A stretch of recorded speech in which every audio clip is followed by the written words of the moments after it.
1905, Upton Sinclair goes to a meatpacking facility to get a story that will change his life. No, Richard. We're not doing that. Just stop. No, Richard. Do it for real. Fine.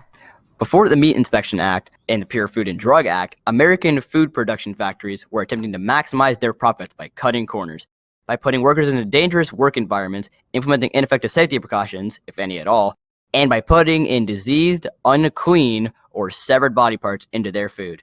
These major food tycoons were poisoning the American public without any repercussions. To better understand what was happening within the food production industry, a man named Upton Sinclair investigated several major meatpacking factories in Chicago.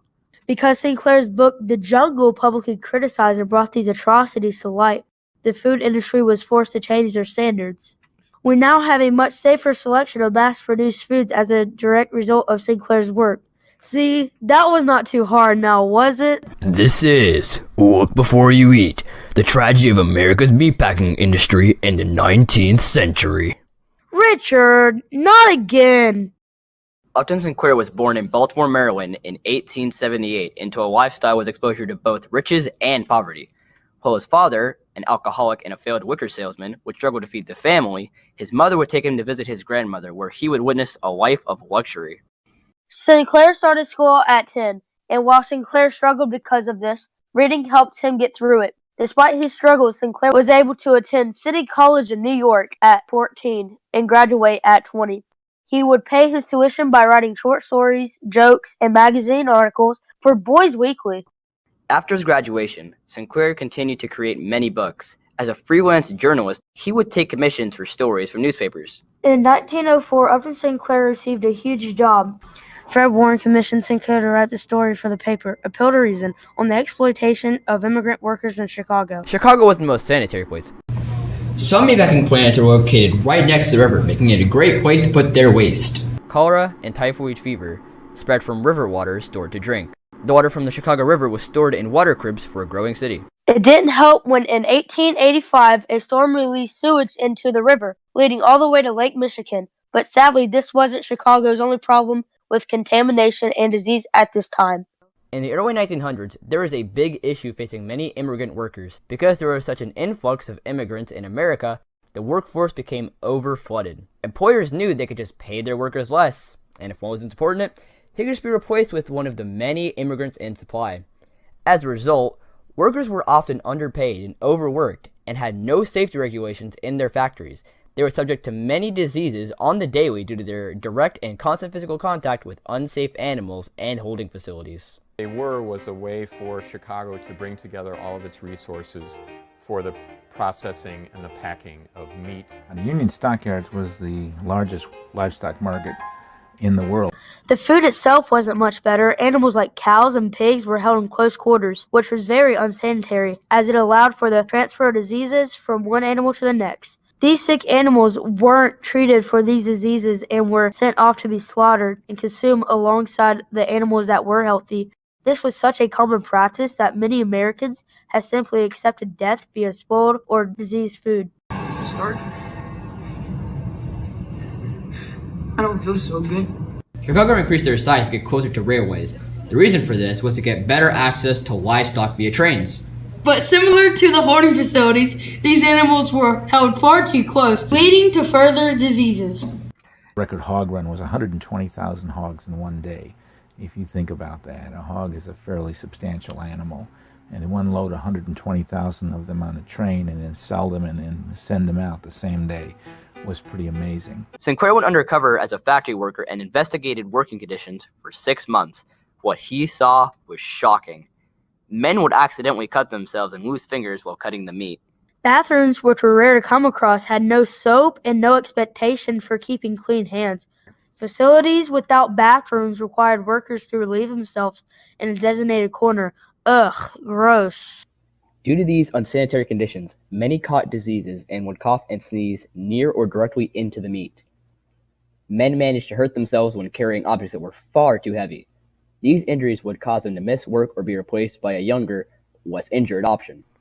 After observing the tragic conditions of the working class and the disgusting circumstances of the quality of the meat, Sinclair was ready to create a novel based on his experiences. In the book The Jungle, Jurgis and Ona moved to America seeking a better life for their children. They both get jobs working in meatpacking. Ona ends up becoming pregnant after sleeping with his boss for money to help the family. She ends up dying in labor. Throughout the story, Jurgis' life continues on a downward spiral, showing the tragedies and struggles of these people's lives in the meatpacking industry. Sinclair went to 6 different publishers looking to publish his book, all of them denying him. After so much denial, he eventually published the book himself. While his original objective was to bring light to the working conditions of immigrants, Sinclair decided to include the information about the food's condition and contamination within his book. What he didn't know was the average American reader would end up focusing more on the conditions of the food rather than the working conditions in these facilities. These are political cartoons that were used to inform the public of these conditions of the food that they were provided. These further helped the Jungle's point and moved America closer to a cleaner future. These details allowed Sinclair's The Jungle to gain mass popularity and success. After the public read the book, they focused more on the conditions of the food production rather than the condition of the employees. These meat packing facilities were putting diseased and unclean meat into their food, and they were grossed out. Public figures used this information gathered by Sinclair to force the government to make a change. This wasn't the intent of the book, as Sinclair wanted to show people the atrocities of the working conditions that these workers had to go through. A quote from Sinclair: "I aimed for the public's heart. In my accent, I hit it in the stomach." But his book was getting spread around and would make a large change. The President, Theodore Roosevelt, was sent a copy by Sinclair himself. He was bothered by this and had the factories investigated. Sure enough, he had found that they were contaminated, just as Sinclair had said. Teddy Roosevelt, who was president at the time, there's a story about him, whether it's true or not, I don't know, that he stopped being able to eat his breakfast sausage because of after having read The Jungle. In response, Congress created the Pure Food and Drug Act. This act forbade the selling of poisonous, misbranded, and contaminated foods, drugs, liquids, or other items. The other act they passed in response to Sinclair's book was the Meat Inspection Act, which made it a crime to mislabel meat or meat product. These were a direct result of Sinclair's actions. However, this is not what Sinclair wanted. He wrote this book for the purpose of exposing the atrocities of the working conditions. However, while Sinclair's book didn't solve these working conditions, it did make a change in the way our food is produced and marketed. We now no longer have to deal with the worries of, if I eat this, will I get sick and possibly die? Sinclair's work solved a tragedy that he didn't even think about. Sinclair started writing as a kid to get through college. He would go on to write many works in his life. But none would go on to create as much success and change as The Jungle. He continued for the rest of his life to get better working conditions for workers, and would end up getting better food conditions in the process. I'm Richard. I'm James. What's wrong, Richard? I'm just kind of bummed out about the fact that I can't do the narrator voice. Go for it. Really? Yeah. It's as if we're trying to, lengthen out our video because, we're a bit under the, time limit and we want to get as close to 10 minutes as possible. And we really need, pad up, fatten up, or maybe even, make it a little more meaty. Haha, funny joke. But yeah, right, I have to say the line. Isn't that right, James? Yeah. Yeah. This has been Look Before You Eat, the tragedy of America's meatpacking industry in the 19th century. The end.